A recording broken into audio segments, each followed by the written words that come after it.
Fala, meu povo lindo, bem-vindo ao meu canal. Me chamo Juan, sou farmacêutico e pesquisador. Hoje vamos dar continuidade à nossa lista, beleza?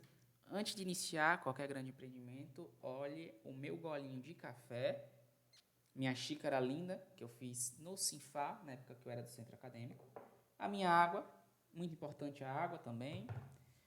Nada de ficar deitado assistindo a videoaula, beleza? Caneta e o caderninho para anotar os principais pontos. E vamos lá fazer resolução de questões. Essa lista em especial está no meu grupo no Telegram. Essa é a segunda parte da lista, que é a resolução de mais 5 exercícios. No vídeo anterior, tem resolução dos 5 primeiros exercícios. Agora vai ser os próximos 5 e no terceiro e último vídeo, mais 5 e finalizando, né? Mas vamos lá para a questão. Avança SP 2022. A eliminação de um fármaco é definida como um passe que um fármaco deixa o organismo. Opa, eu quero a incorreta. Gente, antes de qualquer questão de vocês responderem, vá atrás dos termos-chave. Ele quer incorreta. Então, se a questão estiver certa, não é hora de marcar, está certo, eu marquei. Não, você tem que procurar a incorreta, beleza? Vamos lá, letra A. A eliminação renal de um fármaco envolve 3 principais fenômenos. Boa, são 3 principais fenômenos. Taxa de filtração glomerular, ok.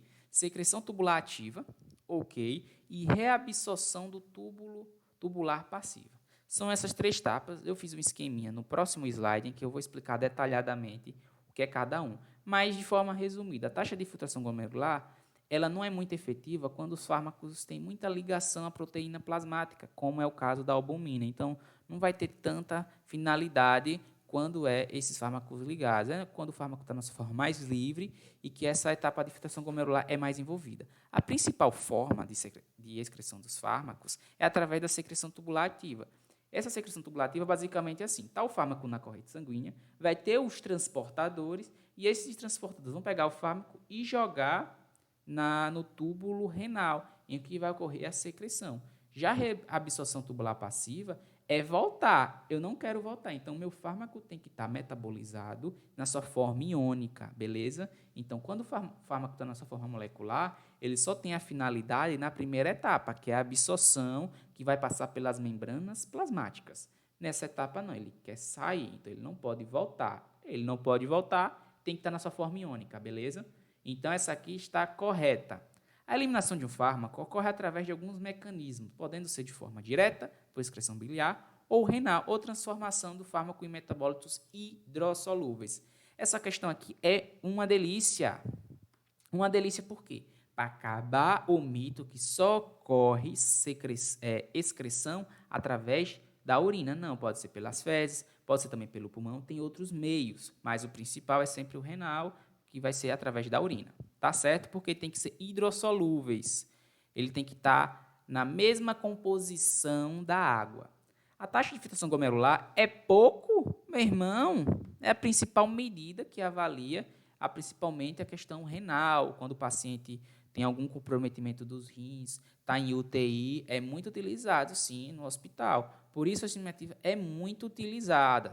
Então, aqui a gente já chegou na errada, né? Mas vamos olhar as outras. Os mecanismos de eliminação podem ser quantificados pelo clearance. Ué, o que é clearance? Vamos lá. O clearance é a taxa. A clearance de creatinina ele vai avaliar o processo de eliminação da creatinina e essa estimativa vai fazer um parâmetro com a taxa de filtração glomerular. Então, como a gente consegue observar a taxa de filtração glomerular em um hospital? Através do clearance de creatinina. Então, isso aqui é bastante tal correto, renal e extra-renal. E é muito utilizado. Então, assim, vocês vão ter que fazer essas associações. A meia-vida é um parâmetro farmacocinético. Ok, tá certo. E muito importante, sendo definida como intervalo de tempo do qual a concentração plasmática de um fármaco X é reduzida pela metade. Ai, meu Deus, me dá em forças, porque o tanto de aluno que veio conversar comigo, querendo, professor, e esse X e esse 2? Meus lindos, eu quero que vocês parem de ter medo de número. Sério, a dica do tio mesmo, dica do tio. Vamos lá, estou falando sério, sem brincadeira agora. O X é uma variável aqui, vamos botar o X. Esse X, na matemática, pode ser qualquer coisa. Pode ser uma casa, pode ser um notebook, pode ser o meu cafezinho. Só que aqui eu falei o que é meu X. É um fármaco. Show. E o 2 significa que é metade. E o que é meia-vida? Gente, meia é metade. 2, 50%. Um fármaco ele vai ter diversas meia-vidas. Estima-se que, a partir da quinta meia-vida, o fármaco já está inativo. Mas vamos lá. Eu tenho uma meia-vida de 32, uma concentração 32. Minha meia-vida vai ser 16. Minha próxima meia-vida vai ser 8. Isso também é utilizado na parte da química, dos compostos radioativos, em que eles vão fazendo essa datação do carbono. Ó, tal, meia-vida, tal. Através dessas meia-vidas, eles vão chegando em uma idade. Isso é muito importante. Então, não precisam ter medo, beleza? É importante vocês fazerem exercício, porque vocês vão perdendo o medo desses pontos. Esses pontos aqui. Porque às vezes a gente vê um X. Ué, é prova de cálculo? Não. É só uma variável que vai lhe ajudar a entender o contexto. Então, tá correto. E a errada é a letra C. Então, como eu falei aqui, ó, você vai ter o fármaco, você vai ter a filtração nele aqui, ó, que é a primeira etapa, filtração glomerular. Quando ele está ligado a proteínas plasmáticas, albumina, ele fica maiorzinho. Consequentemente, ele não vai ser muito essa finalidade, né? Não vai ter muito essa finalidade da filtração glomerular. Não vai funcionar bem. Então, o fármaco tem que estar mais livre para ela funcionar, senão ele não vai sair da corrente sanguínea por conta dessas proteínas, que é o reservatório do fármaco no organismo. Eu tenho a secreção, beleza? Eu tenho um fármaco aqui na corrente sanguínea e vai entrar no meu túbulo, no meu lúmen do néfron, do meu rim, né? Então, aqui, ó, vai sair, ó. E lembrando, o rim ele é formado por vários néfrons. O néfron é a unidade funcional de um rim. Então, assim, você vai ter esse lúmen do néfron e vai ser eliminado na urina. Reabsorção. Se o fármaco não estiver na sua forma ativa, se ele estiver na sua forma molecular, ele vai voltar. Ó. Voltou. Então, assim, o fármaco para sair, ele tem que estar na sua forma iônica, que é aquela quebrada. Ele não pode estar na sua forma molecular, que é a primeira etapa. Lembra lá da membrana plasmática? Para ele ser absorvido bem, ele precisa estar na sua forma molecular. Aqui não, ele precisa estar na sua forma iônica. E como ele chega na sua forma iônica? Metabolização. Na metabolização, tanto da fase 1 como da fase 2, ele vai fazer com que o fármaco fique com mais afinidade pela água, que é a sua forma iônica. Então, sim, para o fármaco ser eliminado, ele tem que ser o contrário do início, ele tem que estar nessa forma ionizada. E como eu deixo um fármaco ionizado? O meio tem que estar básico se o fármaco for ácido. E o meio tem que estar ácido se o fármaco for básico. É sempre um contrário do outro. Fármaco básico tem que estar em meio ácido para ser eliminado. E fármaco base tem que estar em meio ácido. É sempre esse joguinho, né? Aqui são as equações de estimativa de filtração glomerular, que são sempre através de estimativa da depuração de creatinina. A forma de Croft-Gott, MDRD. O pessoal do hospitalar, da farmácia clínica hospitalar, utiliza muito isso, principalmente com pacientes da parte de renal, TI, gente que atua principalmente na parte clínica do equipe multi, do renal, né, dos rins, em algum hospital, não sei a palavra certa, mas assim, utilizam bastante na prática, né? Aqui é só para entender a questão do exercício. Vamos lá, o próximo. Biodisponibilidade é a quantidade de um princípio ativo metabolizada? Não, porque a biodisponibilidade é a parte ativa do fármaco que chega na corrente sanguínea e que está pronto para ser distribuída. Então, ele não tem relação nenhuma com metabolização. Transporte, tempo de um fármaco ao local de ação, nada a ver com biodisponibilidade, conceito que eu falei anteriormente. A quantidade de um fármaco chega à biofase. A biofase é aquela etapa em que o fármaco já vai estar pronto para fazer ação. Então, aquela parte mais, está pronto para jogo, né? E é responsável pela ação farmacológica. Ok. Relação entre propriedades físico-químicas de um fármaco e sistema de absorção. Não é que a biodisponibilidade não tem relação com isso. Está envolvido. Por quê? Você não tem como ter uma disponibilidade se você não tiver antes uma absorção. Mas o conceito de biodisponibilidade é diferente de absorção. Estão envolvidos porque todas as etapas farmacocinéticas estão envolvidas. Mas, nesse caso, essa questão está errada, porque não diz o que é a biodisponibilidade.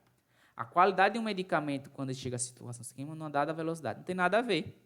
Porque pensa assim, qualidade de um medicamento, quando chega à situação extrema, não é dada a velocidade? Não. Porque a biodisponibilidade é a quantidade de um fármaco que chega na corrente sanguínea e está pronta pela sua ação farmacológica. Aqui a biofase é um conceito mais relacionado à sua ação. Ele chega na parte responsável pela ação farmacêutica. Por isso que esse termo é um pouco diferente. Mas, vocês vão observar que tem questões que ele usa alguns termos para lhe atrapalhar. Vá no feeling de questão certa. Nessa questão é a letra C de cara. Vamos olhar aqui. Pronto. Vamos lá. Estamos aqui com o tempo. Estou observando o tempo para a gente não ficar muito extenso nas questões, né, e a gente ter mais agilidade. De acordo com as vias de administração, relaciona a coluna B com a coluna A. Vamos lá. O primeiro ponto que você tem que saber é o quê? Vamos procurar quais são as colunas. A coluna A, 1, via intravenosa, 2, via subcutânea, 3, via intramuscular e 4, via oral. Aumenta o risco de efeitos adversos. Gente, via intravenosa. Lembra que a intravenosa ela tem 100% de biodisponibilidade? Por quê? Porque ela vai ser jogada direto na corrente sanguínea. Então, ela que tem mais risco. É a que eu tenho feito mais rápido, mas também tenho mais risco. O que acontece? Eu corto a A, eu corto a B e eu corto a D. Vê aqui um copo com uma garrafinha de água, um gole. Vamos lá, né? O vídeo está ficando um pouquinho longo, mas vamos terminar essas questões. Aqui, pronto, sobrou a letra C e a letra E. A 2 está ok. Via adequada para instilação de implantes de liberação lenta, ótimo. Via subcutânea, tem a questão dos implantes, né? Então, essa questão está certa. Agora, a gente vai achar da errada. Absorção variável, pois depende de muitos fatores. Isso tem claro a ver com a via oral, porque a via oral tem muitas questões envolvidas, tanto a absorção, como a parte do metabolismo em primeira passagem no fígado, tem a parte da forma farmacêutica. Então, essa aqui, ó, letra, cadê? 4. Então, assim, é a letra C. E, por último, a absorção imediata no caso de soluções aquosas. Isso, porque tem a via intramuscular, tanto pode ser um pouquinho mais oleosa, como pode ser aquosa. Então, a absorção vai depender dessas variáveis. Letra C, ó, como vocês podem observar aqui, ó. Esse aqui é muito bom, esse livro, Farmacologia Ilustrada, e eu utilizo muito para o estudo porque ele tem muitas ilustrações. O Goodman é o que eu estudo, que eu tenho até ele em físico, ele tem um problema, ele não tem muita imagem. Então, assim, eu mesclo as literaturas de estudo. Eu gosto de usar esse, que tem muita ilustração, o Goodman pelo aprofundamento, e o Golan eu gosto também de utilizar. Então, esses livros eu recomendo se quiserem ter um aprofundamento em questão. A fração responsável pelo efeito farmacológico durante a distribuição é A. Gente, isso aqui está na cara. Lembra que eu falei para você? Aqui você tem a corrente sanguínea. Fármaco, fármaco, fármaco. Para eu chegar nos meus tecidos e órgãos, eu não posso estar ligado a proteínas plasmáticas. Porque se eu tiver aqui, ó, ligado à albumina, eu fico maior. Eu ficando maior, eu não consigo sair do meu vaso sanguíneo, né? Então, para fazer o efeito, tem que ser a fração livre circulante. Vocês vão observar muitas questões desse nível. Qual é a fração ativa? Qual é a fração ativa? Lembrou? Efeito farmacológico tem que ser fração livre circulante. Não tem erro, gente. Não tem erro, não tem coisa. Anote, olha, tal, no caderninho, olha. Para fármacos ácidos, albumina. Para fármacos básicos, beta-globulina. Fármaco livre, exerce ação farmacológica. Fármaco ligado à proteína, não consegue sair do vaso sanguíneo, não exerce efeito farmacológico. Anotem, abençoados. Eu quero que vocês anotem isso, porque se vocês errarem questão desse nível, o tio vai ficar com raiva, beleza? Vou ficar com raiva, porque é uma questão assim, fácil. É o tipo de questão que a gente tem que matar logo. É questão fácil. E eu parto do princípio, em um concurso, em uma prova, a gente não passa acertando as difíceis. A gente passa acertando todas as faces e todas as médias. O meu foco é que vocês acertem todas as faces e todas as médias. As difíceis a gente deixa para o final. Ou chuta ou tenta marcar como certa. Mas o propósito é sempre acertar as fáceis e as médias, beleza? Tirem print, tá bem legal. E vamos lá, né, para nossa última questão. A amiose 2018. Interessante essa pergunta, eu gostei dela. Uma perigosa brincadeira conhecida o desafio do paracetamol. Repare nas presepadas. Está sendo difundida nas redes sociais por jovens do Reino Unido e alguns países da Europa, que consiste em provocar o consumo de um número de doses desse medicamento. Gente, sério mesmo. Tem gente que não tem o que fazer durante o dia todo, não tem um quintal para limpar, não tem um prato para lavar, aí fica com essas ideias. Entendeu? E o pior é que contamina as outras crianças que não tiveram essa ideia. Então, tem até essa de desafio de paracetamol, né? Mas, enfim, vamos continuar. No último mês, um adolescente dessa cidade, na Escócia, foi alcoolizado ao ingerir doses altas de droga. Outro caso famoso de overdose é o de estudante na Inglaterra que morreu de 19 anos em 2011 após fazer uso indevido do medicamento. Fonte Conselho Regional de Farmácia de São Paulo. Vamos lá. O paracetamol, ele tem uma questão. O paracetamol, utilizados em doses terapêuticas, ele não vai ter um risco, beleza? Não vai ter um risco. Contudo, quando você utiliza muito paracetamol, muito mesmo, de forma alarmante, ele pode o quê? Ele vai produzir um metabólico tóxico que vai danificar o seu fígado. E danificando o seu fígado, ele vai parar de funcionar, o que é o quê? A falência hepática. Tem como fazer a reversão, se você for levado ao hospital, vai fazer toda a parte da desintoxicação. Mas assim, lembrou de paracetamol, lembrar desse intermediário tóxico, N-acetilbenzoinoquinona, que é o intermediário tóxico, que vai causar a falência hepática, beleza? Então, assim, lembrou de intoxicação por paracetamol, lembrar que pode causar a falência hepática, beleza? Finalizando mais esses 5 exercícios, espero que gostem, comentem, sugestões de melhorias. Estou aprendendo no YouTube, comecei agora, né? Então, assim, eu quero continuar produzindo meus vídeos, quero fazer mais vídeos para vocês. Então, dá like, dá joinha, se inscreva no canal. Abraço e fiquem com Deus.